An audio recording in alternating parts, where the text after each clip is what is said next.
what medical school so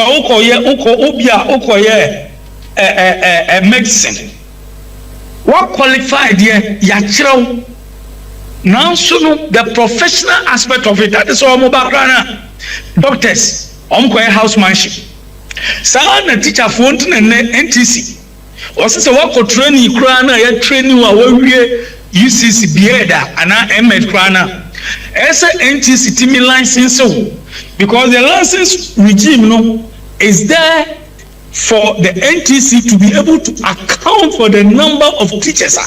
Yewo omo be free 2025 omo be 2027.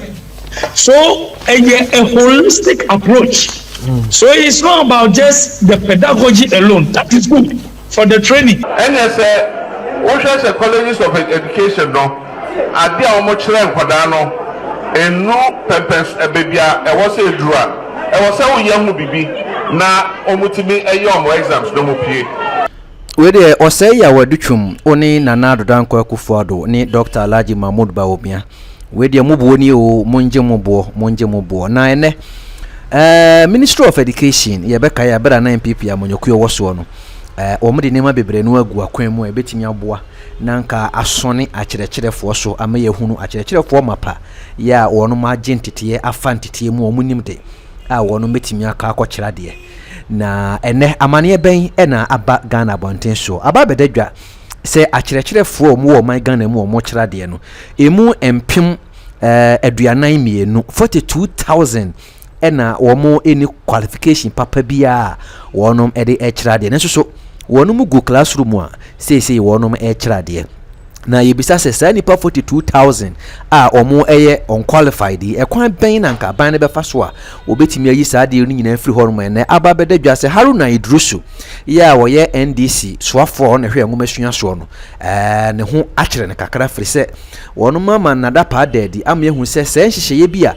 MPP amonyokuo de ba ya na nka kakra nka eba be yi sa de we anase bete ade we so free ho no wonom ede ya amanyosem ni nyina ne se bere ya na Osei Adutwum ya wono na oye osoafo a wo hwe ngomasua so my Ghana mu no wo de hyehye bi bai a na ye fe ne se teachers licensure exams na sa licensure exams yi elipa bebre no a ekọ teacher training kokwaje ntete na nso ebinum nam kwati kwan bi so na ba be wura training nim ebinum nam kwanboni bi so na ba be wuram enti nipa no oni ntete onim de unqualified sen kokko school ni kura na nso so eto da bi akululu ni sikatue bi nti obi ho ansi woni no wako akakopie mu ewo ho enti omu ye ne se sa na te de a wo wie school na mpase wo wie school wo de certificate papa na ba ye na wo wie dia ene bra ba twere nso hwa kire sa mpa ukoye no okusua ade na school fo yi mu ne yakum ene ya twere exam se wie ene ya pass ene mo bisa be exam beta tai no msi dabe si anya sa ye hu na teacher fo mapa a wo mo agentity a wo mo kutanim dia wo metim dia kwakere ye nkwala na de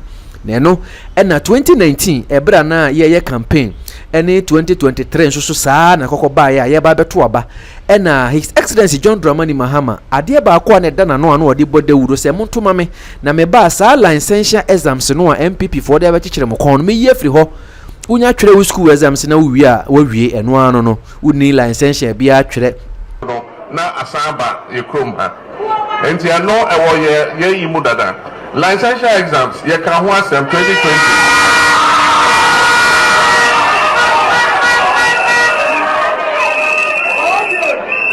Yaka one sem dada 2020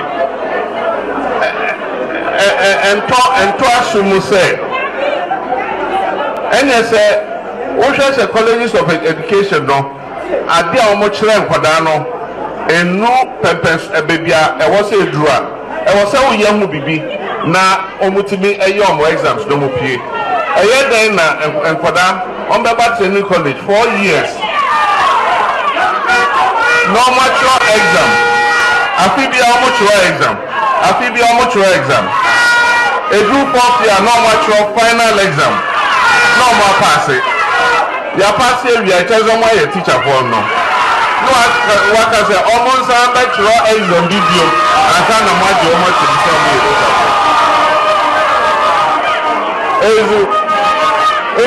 say about licensure exam you don't hear for a school for anasa chire for a wo mo gintete aba be kira de omo su omo tirim yo mo de omo mpese saa de ne be wo ho amia so ne so ntine ne omo nyina je penia se wedi asem de te beto aba de ama NDC ampani ampa ni nuane ampa wonom koto aba e de ma NDC bum na NDC aban ba ye wotimi yi saa de ne di free ho omo tena se na de na mpanifo na ka kire wo mo se na ka kosie na emre bi Haruna idrusu ya wono ne wo so afo wo hwe ngomasua so de nsem kakra todwa enimdifo kuninifo a wo mo wo ngomasua mu no ensem be na omo e de atodwa wadaroma momodi anse obe like me video ya mame wo be share na wo de wadwen kire nso aba na nyina na yehwe mu ade medase.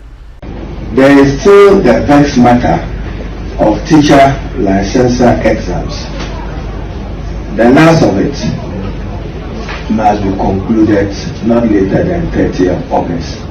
So, Chairman, if there is a last opportunity of those who sat and couldn't make it, that process should not travel beyond 30th August.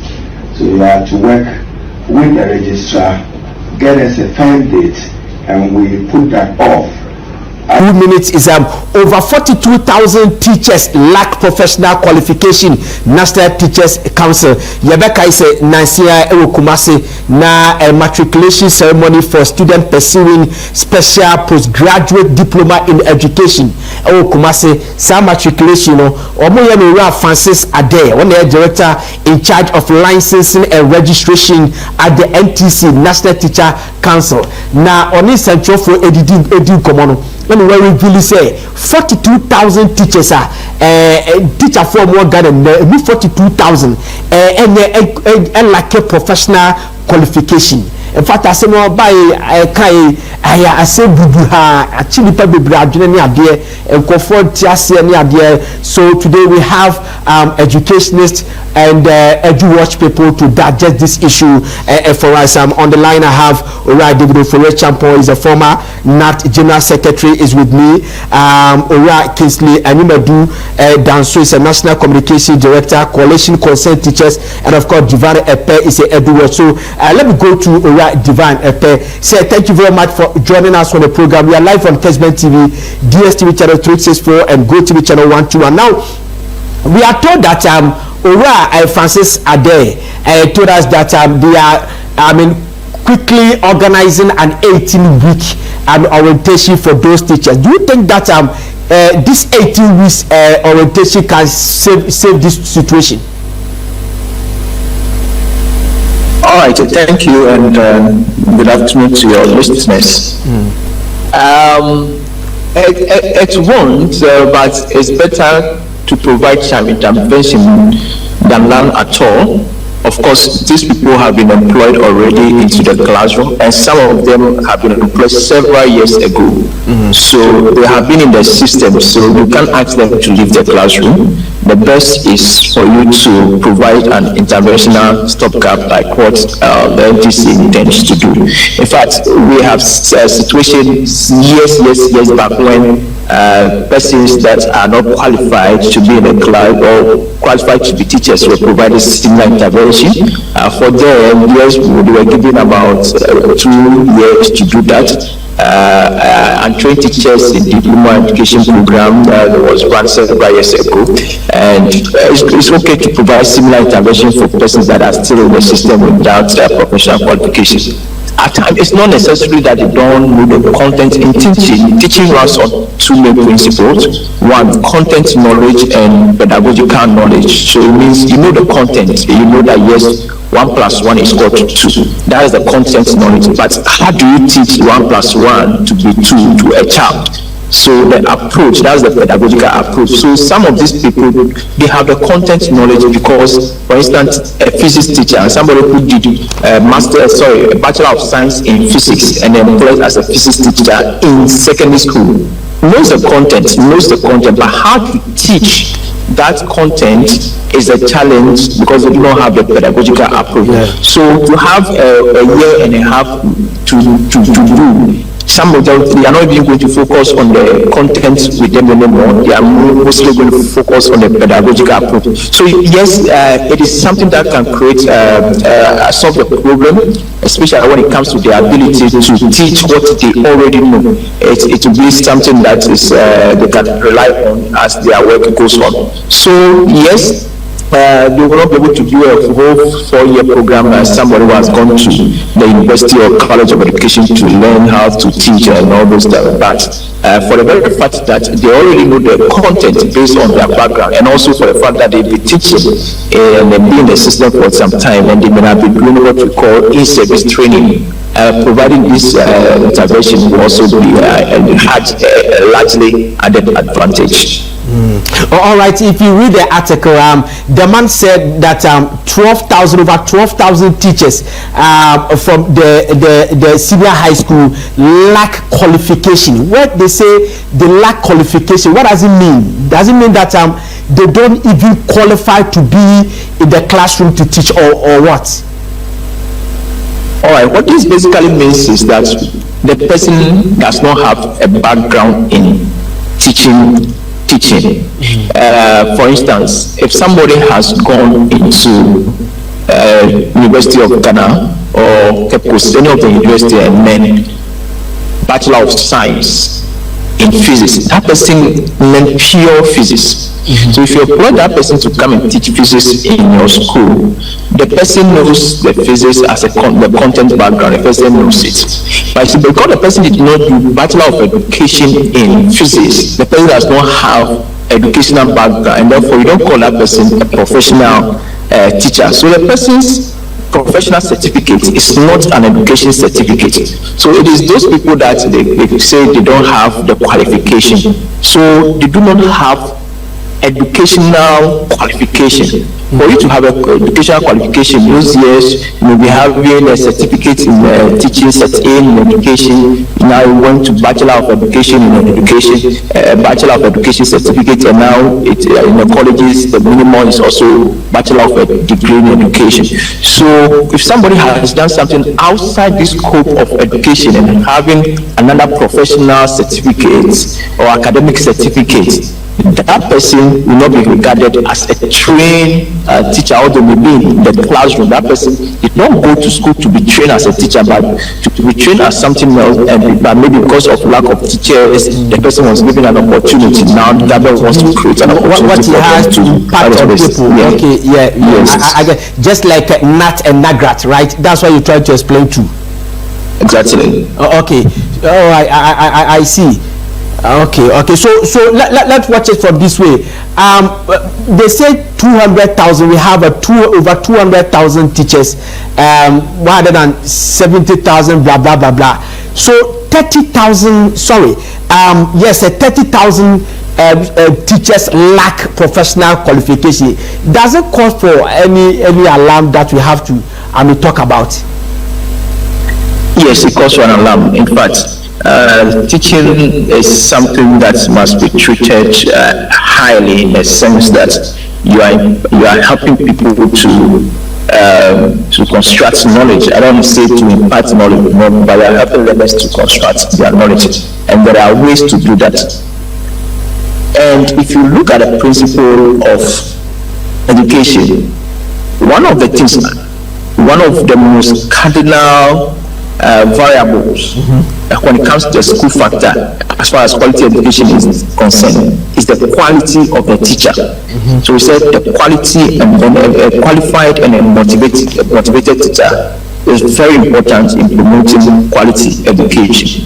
So a well-trained, a well-qualified teacher is important. So if somebody is in our classroom and that person does not have the qualification, or because the person did not go through the training as to how to teach our learners, then we must be worried. Even if they are one. So if you look at the percentage of trained teachers in the system, if you go to the KG all through to primary to GSS, the percentage has improved. About 93 and 97% of teachers are all trained at that level.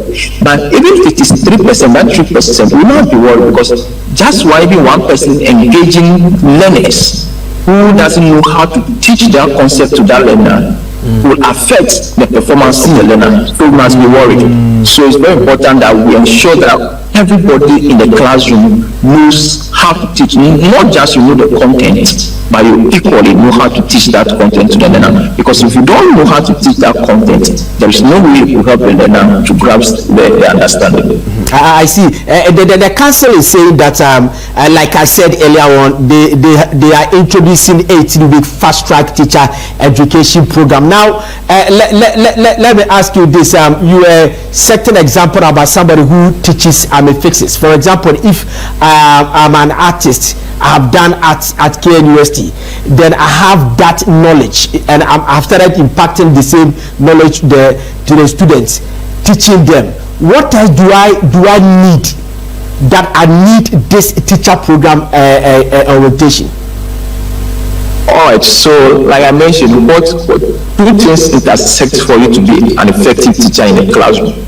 If you've done an act in KUST and you know your staff very well, that is very important. In fact, let me digress a bit. Even at the university level, this conversation is being had to ensure that at least we introduce some short program for lecturers to know how to teach. It is one thing to know the thing, and it is another thing to know how to teach that thing. So that is there. So these are two. You know the thing, but how do you teach that? That's why I was setting an example that you know 1 + 1 is equal to 2. But how do you know? How do you teach class 1 or KG child? How do you know that 1 + 1? Exactly. So that is why they need that. So even at our university level, so your lecturers stand before the class and lectures. And I don't know, some learners don't know or don't even understand the concept. I mean, at the university level, it's not because the lecturer lacks the content or doesn't know the thing. It's because that lecturer probably doesn't know how to teach that concept. So okay.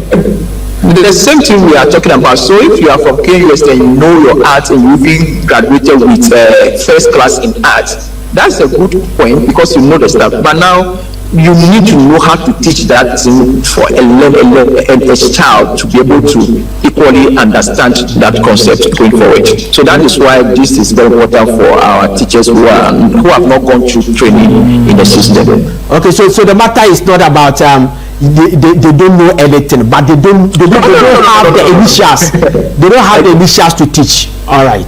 Exactly. Yeah, that's more about so that they don't know. They know the team, but how do I teach the team? That's the most important part of the conversation, and they want to equip them in that regard. All right. Thank you very much, sir. Thank you so much. We won't take much of your time because you told us that Divine Epe is a member of EduWatch, a policy think tank on education. That's the Education Watch. Thank you very much, sir. On the line, I have David Ofori-Champon, is a former NAT General Secretary, is with us. Mr. Ofori-Champon, thank you very much, sir. What joining here now? Catch it. He said Divine Epe. That is a new question. I am Shishibiaba. Ti say bia na me ba wo school a meet me kasi 42,000 teacher for bi omo nya de e no omo kira de eti ba sara ni kwa se me yam hye me no omo timi kira de bia e no omo ba ku me bi omo lakinti de bia ba pese ye sa de ndem omo ana yo ziga me chao chia ti for na phone ziga ba ka ba se tie be miensa enie we design come away me kai pa ya now mo try exams na as a teacher for na feel in na mo did na me kai se license ya na okay license ya na okay yes if you so call it go and it won't be tried there na we support you correct na make it say so be a teacher here so the mistake we kai. You need two things to qualify you to be a teacher. They decline the academic knowledge, all kinds of content knowledge. And you know what you make in your university, what you make in your baby. But see, as a professional, professional qualification is quite different. What professional qualifications mean when they say sa nimdeɛ na okonya fe nwoma mu no wɔ university no wo de kwa kɔkyerɛ deɛ na sɛ wo kɔkyerɛ deɛ a wɔ kwan a yɛfa so kyerɛ deɛ anything na lansation nsɛm nyinaa ba because Francis so ɔyɛ NTC yeah NTC adeɛ a wɔn mu hu no ɛno sɛ nkurɔfoɔ wɔ hɔ a wɔn kyerɛ adeɛ deɛ nanso nimdeɛ a yɛde kyerɛ adeɛ no wɔn ni sɛ wɔn ni deɛ a deɛ ntumi nfrɛ wɔn sɛ wɔn yɛ professional teachers nti wei no ɛyɛ yɛn ankasa ɛna yɛato ɛbɛn mu tuo because asɛmpa yɛ mɛ no ha ne yɛ ka na nya abotrɛ ɛnkyekye mu ɛma amanfoɔ nte aseɛ wɔn sɛ na ama wɔ yɛkɔ gyina ha na wɔ yɛkɔ gyina ha na adeɛ a ɛwɔ sɛ nka yɛdi anim yɛhwɛ na ne mɔtoto yie sɛ bi adaakye bi ɔhaw sɛ ɛmɛto yɛ bio wɔn ni ato mu nti ɛno no ne asɛm no ɛnyɛ sɛ wɔn nim nimdeɛ a yɛkyerɛ adeɛ wɔn wɔ nimdeɛ wɔn sɛ wɔn nim adeɛ wɔn nim adeɛ nanso adeɛ na wɔn nim no wɔn nim ɛho nimdeɛ a yɛde kyerɛ. I see. It is the bad side. Yeah. Now NTC now I am regulator also fa kwan bi a obetimi ama wɔn titiɛ na obetimi akyerɛ deɛ.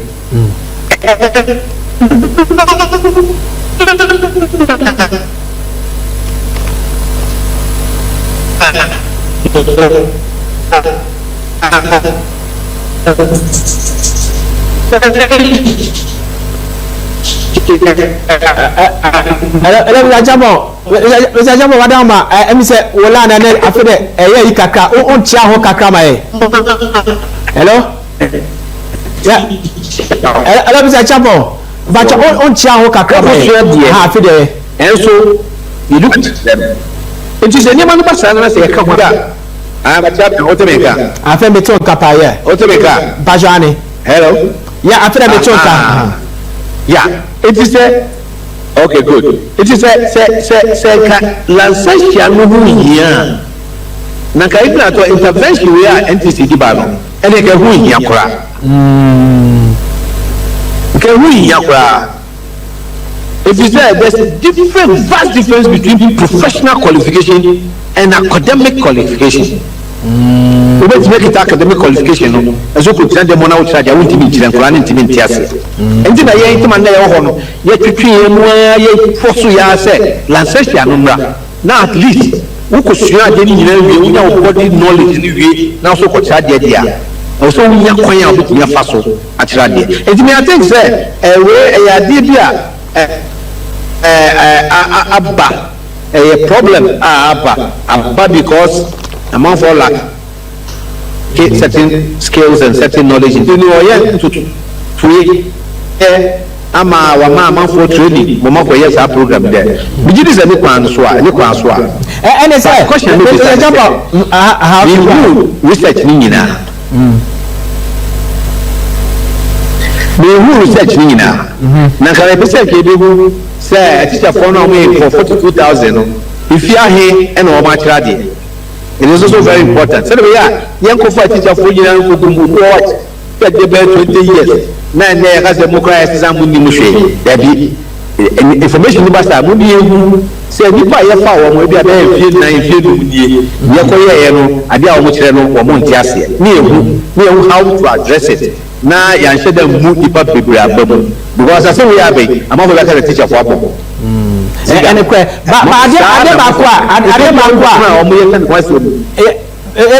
ba ko aba me do bibi we person bisa wo na betima yi ma no me say unsa wo hwe nat ene nagrata mumu bi mo me ate asese mumu nat de mu train teachers ene ye wo nagrat for so bi a o me professional some person mo do mu die no so eboa se de be ya e betima meet the UN benchmark ziga ma mi teacher okay go ahead ziga ma mi teacher teacher ni bia ye teacher ni okay the next day na ye Kuba Ghana National Association of Teachers and I union more secondary school say one more and I'm no nagrat say graduate teachers In the meantime, you know, there were excessive numbers of graduate teachers within the Ghana National Association of Teachers.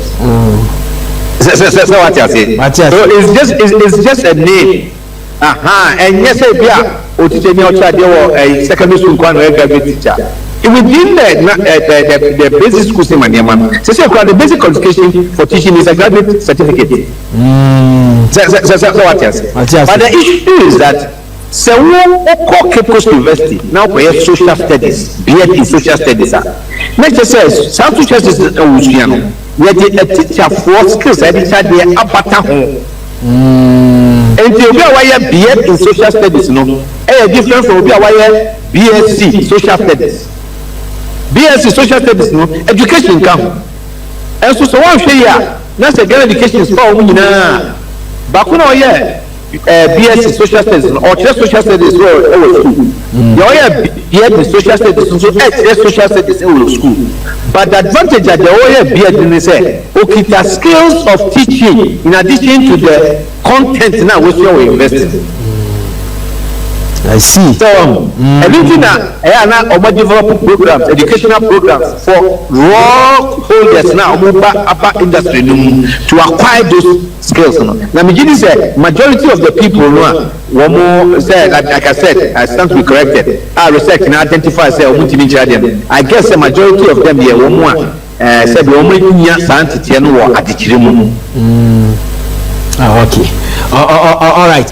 With example, just one I'm introduce you right Kesley Animadu Danso is a National Communications Director at the Coalition Concerned Teachers.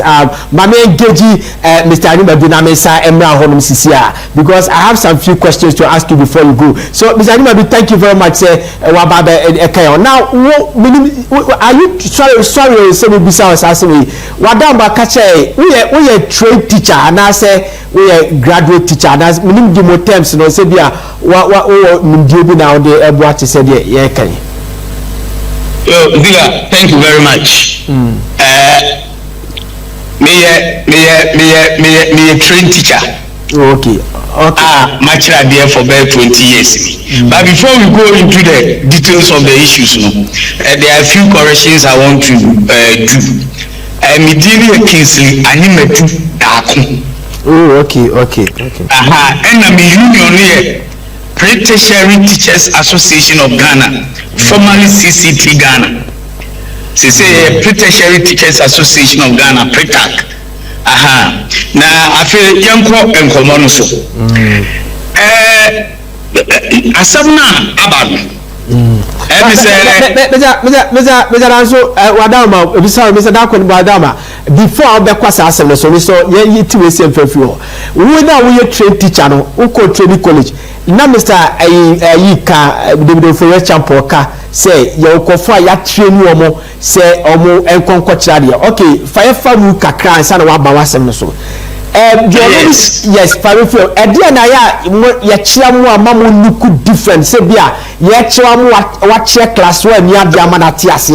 Dia faru kakra nan kofo tiasi. Say earlier speakers no first one Mr. Ekpe and I'm senior and Mr. Fore Champon. They were talking about content and a pedagogy and a methodology. So oko training your training so be teacher esa sisi can be knowledge impartation be you can helping the student to construct knowledge she say guide school aparano na wonya nimdie unfem for bonnet said the other day motor carry down but I didn't know no acquire knowledge no. Oko training college now, yet show content, say literature, and I will question your analysis and interpretation. So, we will actual play. Agree on the true play. The theme, that is the central idea of the theme or of the story. Plot, the one story unfolded from the beginning to the end. Your show characterization. Characters no enipa and stories no efa characterization nti saa actors no ana actresses no ɔmo nti sɛ wokɔ classroom sɛ wokɔ kyerɛ adeɛ when you are armed with that knowledge in the analysis and interpretation of the goals are not to blame ɛsɛ sɛ wokyerɛ primary school ni lower primary upper primary ana secondary school saa pedagogy na methodology no sɛ na wobɛyɛ na akwaraa no or starting school or basic or upper primary or JHSHS1 obehu a obeti ase because knowledge levels no enye the same but say man ko training no na ebi a my colleague on makoye literature and am say me ko training me ko kyerɛ ade a me skills na make media levels no ama omo ate ase enti akoba ne saa na kyerɛ sa kwaa no na elu and for me you use the word unqualified. Fine, in the right sense of the word, no, the person has gone to learn the academics. He is not qualified, but I prefer say you untrained teacher than say unqualified. For the qualification, once he has the content, no, or a qualified, but on your trade. Now, there be no so yes, you restrict to the pedagogy no school setup no we have various aspects of school. Akwara no ba ho no obesua dia not the academic life no yeah, you are training the person holistically. Yeah, So who call training so who call college of education who call education oriented university ukuta ebia B.Ed ana emeda headmaster kwa unya bindi senior house master unya bindi HOD unya bindi. So these are the things as obia dini ko the delivery of the content and you are trained or untrained, because in training a teacher we have what we call the ethical discipline or the ethical aspect of it. It's like the medical school. What called medical school? So medicine. What qualified here? Now so the professional aspect of it. That is all about doctors. Unqualified housemanship. Some teacher for NTC. Also, what training krana ya training wa wewe UCC bieda ana MD krana ese NTC timi license because the license regime is there for the NTC to be able to account for the number of teachers. You know, omo be through 2025, omo be 2027. So a holistic approach. So it's not about just the pedagogy alone. That is good for the training. So maybe now it in basic school before I we are in school. I been said we train teachers maybe we middle school level certificates. Yes, one coach here on train teacher. We also even secondary school, not diplomates. University diploma na no mo try there. And then senior kaza and then secondary school so we put that first degree untimi ko try there. Untimi for diploma in education and ko try there. And I'm telling you say there are some teachers and then uko secondary schools are teachers ahead masters POA on to PhD. M4. So, the narrative should not be restricted to the pedagogy alone, but anybody here to abeye obi ochran. Mia, yes, main coaching how am I prepared in terms of the pedagogy and the ethical aspect of the work? It's like your work as a broadcaster. The major principle of journalism is that you give fair hearing to everybody. When there's a story, you listen to the other side of the story. It is ethical. You might be the best morning show host, you might be the best midday show host, but if you don't have that ethics, also you have to give fair hearing to all parties involved in a story. That is unprofessional. That will only be done by an untrained teacher unless the person is motivated by other considerations. So that is what we mean by what we are hearing. Now you see, another say, and I'm happy the NTC did not say so. Emrebiaba, mom, you untrained teachers. Because you are not fit for purpose. Now we take deliberate steps. Now professional. Some of them have been teaching for 20-25 years. Yeah. You understand? 20-25 years. And you see, teaching is an art. The more you engage yourself in it, the more you master the art. And see, if you master these arts of teaching and methodology, but you need to give the person a certificate, at least 18 months or so. I'm not too sure, but ethical aspect of it. Out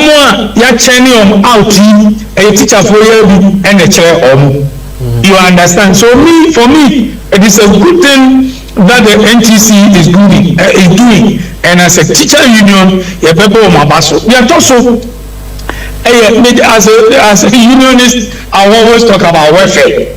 You understand? Yeah. Now people are leaving the teaching field, and some classrooms are empty, but you have over 45,000 teachers sitting at home, where government will tell you there is this monster of financial clearance. So the NTC is helping that if you leave these people, you really ask them to come home, that they are not fit for purpose now. The teachers no more home. You have the financial clearance for them. As we speak, a lot of teachers who are still teaching, but they do not have staff IDs. So it is not about the untrained teacher alone. Even the trained ones, we still have challenges, and we should broaden the narrative so that after they saw fix it. Now another problem will also rear it ugly head. Now and that is the challenge that we face. All right. Nessa Bahon game. Jasuma Missisia. Now, my main engage Mr. Ferrechampo. Remember the visa question. It is very important because one alcohol that question. My main engage Mr. David Ferrechampo. So, Mr. Champo, I shall do. Say, Tamana, Mr. Animadu Kasana, or Kabibi File say, your chunk of teachers or Mutifia or school or Montradie, I ain't been post to over any idea. Now, does it mean say more basic schools because the same say report that say 30,000 teachers and more basic schools are more like professional more kuta certificate so much any idea. So some confirm how did they get themselves to that position? Process need to say yeah ba be fa you teacher ni be fa wa I na process need to say wow class me pese be kira de ntimo family na abantu ameka ana say sa aban ka se bia o recruit bi pa na wa wo do ho ko process need to say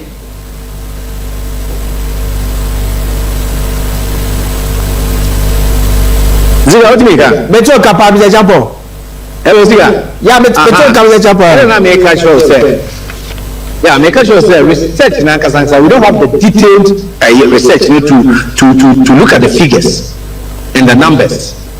Some for you I say women qualification when were they employed, how long have they been in the service, whilst in the service what has been the role of Ghana education service, because Ghana education service I'm going to have the direct supervisors of teachers in the classroom. So yeah into your regional director, your district director, and more second supervisors at that time, say from CISOs or something.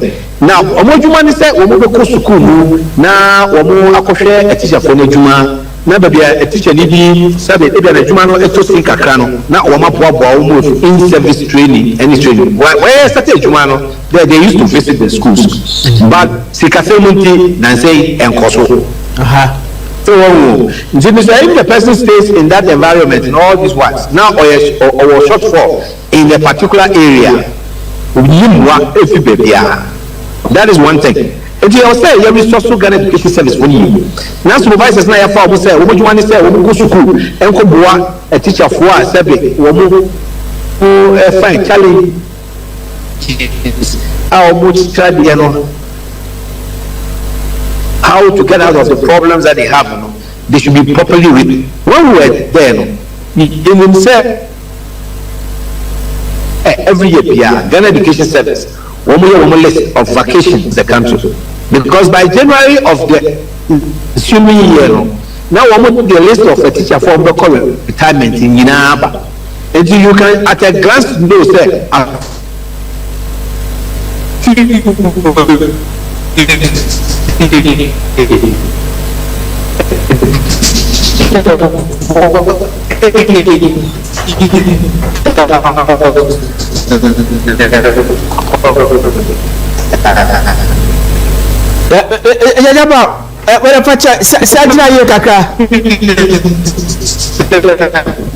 September 18,000 core retirement. We will definitely need the system was there to cure itself. Until by Ziga, go ahead. Hello, Ziga.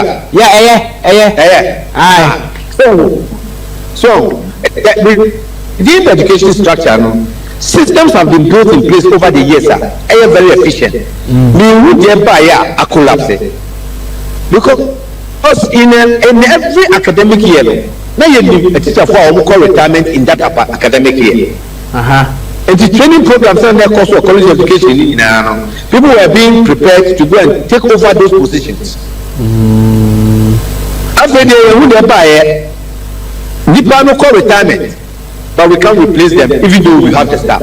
And I was buying any course say if we think education is key to our national development there, then we can't play a ball with education the way we are doing. I'm saying very serious. See, if you say 16,000 teachers in India in the next academic year, let's make provision for the 16,000 teachers. You cannot eat your cake and have it. That's what I say. Yeah. And maybe is the problem that is there now. Because you see, we see 30,000 at the classroom. Meanwhile, there are others who have been recruited up to now. So that now you may do staff number only be at the same So how do you deal with it? It should be a very holistic, non-partisan approach to resolving the challenges that confront education. Okay. About the education, like I will keep saying, political food. That's how we put it. All right. We thank you very much. David Ofere-Champo is a former General Secretary. Thank you very much for today. All right. I'll go to Mr. Kisley Madu-Dakoho, but I will be joined by Nana Jimai as a former tutor. Presec. Also I join here. So in the next 8 to 7 minutes, Mame Fama and Mr. Enimedu. So now you listen to speakers here, Utiomi, or you have listened to Mr. Epe, Mr. Enimedu, and David Ofere-Champo, and you as a teacher, Mamu Bisau, all the profession the call say be a professional, university, acquire knowledge, medical school, and now say we a trained teacher and kasa. Okay, we are na mecha workful any employee for me no mudi jume. You only say yeah, me say the University of Education Winneba. And said Mr. David Kai and then Mr. Kisley Kai no. Oko University of Education Winneba ne UCC no money abia. And now say university near education oriented no. Say ye chere political science and acquire no Winneba no. Ye the education courses ni be the account. In Jubilee School now pedagogy a friend say training so your courses ni be education leadership and money na ye bi wo ba ye ba bonten what we say school now chira dia woni obi a me person be university di omo manko university a omo nche ni sa pedagogy no ho suhu what means an nsunsun de e wo mbebre but what I say nti en no de ye enwo chi no un say your academic qualification na ɛboa pedagogy ne content a yɛwura divine ɛne mpanyinfo a ɛwɔ mu aka no ana ɔmo sa wɔ GTLE no a NTC ɔmo mandate no ɔmo kwan na the license no kwan kasa a obetumi ayɛ teacher ni no but what you say the end day no I think 2021 ho baabi na ɔmo yɛ kɔtrɛ no de wɔ PTC ɛkropon ne ade a ɛno na mama bɛyɛ license teacher nti ɔn sɛ problem ne sɛ aban yɛ recruitment na sisi akwado ɔmo de abɛka ho sɛ wonni saa GTLE no saa no Ghana teacher license saa examination license na ntumi kora mɛkyerɛ adeɛ sisi but PDG no ɛno na mpɛ University of Winneba no ne UCC na ɔmotumi yɛ no 1 year ma na ɛno wɔnya ho so separate sɛ wankɔ Winneba anaasɛ UCC anaasɛ University akɔ wonni ho education certificate na woyɛ ɛno de ka ho ɛhɔ na anam sɛ ɛma problem na ma yɛnya over 42,000 no because ebi mu ewura mu ano mu ni saa PDG no but what ma say along the line kwano nansia no de lanchesa no beka ho a first na etimi fo bi free ada university a onko etimi ku sami a yenom de yenya academic qualification no and yesenya professional license na nkasa nti be fa ne sisi ameka de me fully fledged teacher ni a minim apart from academic community here any professional license no yesa woni nyina ye de ebi na anopa me ne ready ba ku di nkomo no o ka se na se private schools no kwa na omuni sa qualification we na teacher for bi sa de wo enkwani nya results no na se de yewura dividend champion edikaka na yewura Kingsley any me so edikaka no it's not about say deliver content no one say akwani curriculum abaye teacher for omuni teacher for bi omu ye facilitated say dem pay for edikaka no they facilitate in the first na okwa won wa ye think god enkwani e bi bi afi wo ho no sisi afi wo no o guide enkwani you are just a facilitator nyina wona asa all the information before we come on akwani believe say o ni bie kakra ana so de kakra de ekoka no enti no eno ene ade a akofa saa ntinwaso wa de aba nti me feel say yenhwe kwan a ade nso a efa so ba ya say ye kan nyina no bolu ka se na book WhatsApp ade na ama adu ba bia ye duro no nko mu say some of the teachers no ebi omufa adwuma ne sɛ ebi fa ne sɛ stepping stones yɛ ka no bra kyerɛ ho a ebi ma fa adwuma ne sɛ local private schools no a ɔmo kyerɛ deɛ na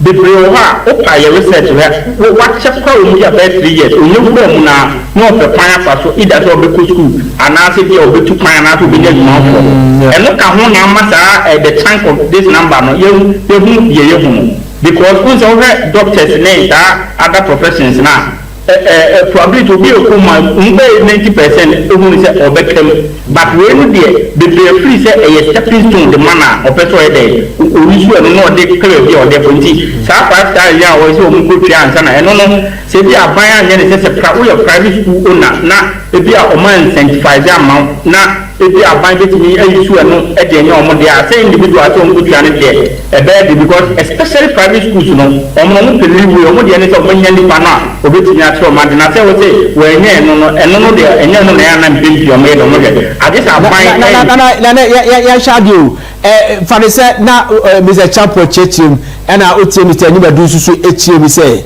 na o ka bi say your academic qualification and your professional qualification now ya fane say obi a ono no che ya fane say wo no wo che obi a ono no che o che ade be fa say bra university we share fixes ukuta bi a masters but only trained teacher any idea basa na sa nkofo no amo anko sa omanya that initials no training college initials no sa nkofo na me you free system no mu a what would the education system not lack? Are we going to miss them? Because Mr. Yanimadu Miyeti says, "Yeche wadie na fena maka me question yi. Yeche wadie as a trained teacher no. Ebi ebe political science. Ni acho kwa ye faso ye chere no. Ebi ebe we ni acho kwa ye faso ye chere. It means that you have the professionals no wonder that. So why do you people still have to allow the outsiders now okuta the initials no still enter betra there? Umu na there na masa yineba. Let me give you 2 minutes on this. Unta medical ka private, but private the be part what my say. The one and say what Mama Chen Canada now on the results now I'm saying Muslims are on Monte Bassadia, you are a king education and answer the children. It's not about the results on one ethical and name of the breed and said on medical accounts, he says it's not by imparting knowledge, it's about how to construct, help the child to also get the knowledge. It is a student-centered and a teacher-centered view. Back to the now canon. Abang recruitment, and no, also said the kind of a toda, I apply a first year recruitment, and also Kahona, Sanya, because said before shadow SHS, I are buying school. Sorry to say, and no one a pretty prepared or then where they effort to there was a BBA, you can't only no so answer about failure, not one apply, so at my say, now a hormona, as you become a share and some about uncle because think all it becomes on a swat. And the kitchen says, would you PPG? And I say, one for your no idea, a car, a certificate, you know, we are political science in education. I say a beer, no more. And no, any teacher and say, GTL, you know, and in a couple more, but a whole Niana with MP, you know, a bino and share, except you, the rooms are not okay, thank you very much. We Nana Pepe is the founder, Skills Bridge and Ghana. Skills Bridge Ghana Foundation. Mami ko you na me Mr. Kisler ni be da ko enwie. So Mr. Ni be ye shadi we see you. And me kai say in the 2017. Sorry, was it 2016? And President Mahama pass omo amende Ghana Education Act no and elevating some of the training colleges into university status any idea it usually be a BA degree near I'm sure said you're right now yes you say me no me training college na say me share be am no e bia na you elevating to university status no bi so ekwacha de wakwa kosua de K University wakwa physics me so makwa physics me cha de afi ya say me nkoya licensure exams me na me train teacher no me konkoya me koya no mentimi pass ma ba bet na fi na say nipa no so kokwa de e bi okosua communication K University no ono so no only acquire and I'm say one year train teacher Yamana licensure ekoba sana say be as the member system no chaos kakra wana and figure let's situate the argument and let's state that since almost 42,000 a year can say 12,000 our basic 30,000 our secondary school are not teachers 12,000 in secondary schools senior high school 12,279 yes and 30,000 basic schools basic so thank you very much and we are 5 years and not 10 years in a because me say the University of Ghana course I'm here and education and I'm starting charge of secondary school right after 2 years my headmaster told me say Kingsley na koye education because maybe baba unya education and na dia obenya ade akire me tie me headmaster and I'm call then and now Amstead me koye diploma in education I am training me said the teacher there. Sir, me na me can be pass straight and na me teacher there. Me say even what we call measurement and evaluation, how I set the questions. Yes. At every level, the knowledge level, measurement and evaluation, and your teaching methodology, and your educational psychology. And many some class some trained teacher you work class as a say way the level say the individual approach as a medemano way he's even ahead of the class. I see. How do I get the others to be in tandem with him?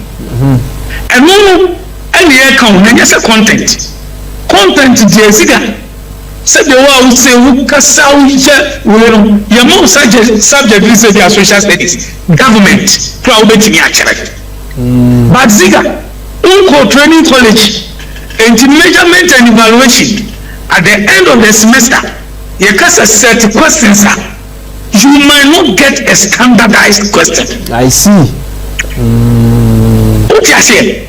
And now the person the moon say institutions and therefore teacher training colleges have been converted to colleges of education. Colleges of education a year UCC University of Cape Coast and omu questions are omu you see but say obi a we tech wakwe communication na computer science are all about and GES recruit obi a wakwe computer science or tech are all about GES be recruit obi a wakwe UCC no computer science or PSC education and answer Zadako because what the fact me say me try so your time na ya so but no problem it doesn't mean say also Ghana police service na your recruitment you should recruit officers professionals answer if you go be about trumpet any drama square you should recruit be answer you recruit omo be coffee the SWAT Buffalo unit money CID ya recruit sanko for sa na teaching field de tiana say GS for shada ka so okay ya shada ko university ya recruit ko for a ma ben we be we sua de na do this level about the impact that knowledge mo shada NSA. Yes, and not exactly so. So, education one qualification be or who a trained teacher. What call your friend and say, Ukuta degree your degree in basic education. Okay. So, your degree in basic education. At the same the teacher training colleges as a teacher training as a